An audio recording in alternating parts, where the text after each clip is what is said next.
Sometimes wonder, often people will ask you to be very tough in policing their pronunciation. But I think that desire misses the point.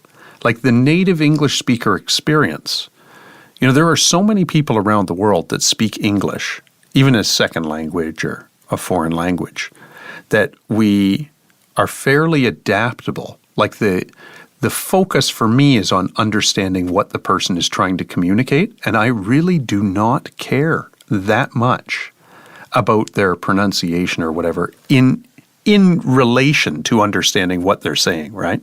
So I mean, if pronunciation is poor, it's not as big a deal for me as people think it is, provided I can understand what they are trying to communicate, And I think there's a lot of confusion over that.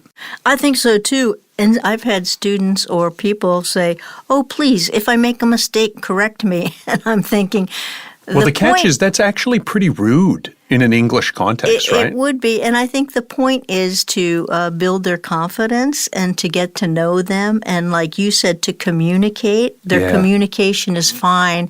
And if they stumble a little bit or say something a little bit wrong. Well, I mean, it also gets down to intention. Like when you correct someone constantly, it very much damages the flow of conversation. Like the communication of what they are trying to communicate is disrupted by constant interruption, right? Right. So for us, I think, if we're not correcting pronunciation, don't take it as a sign that we don't want to correct your pronunciation or that your pronunciation is perfect. Take it as a sign that we want to get to know you and hear what you have to say. Right.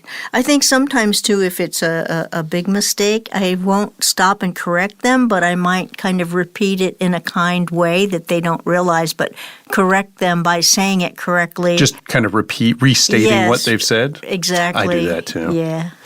Well, listeners, we hope this little pep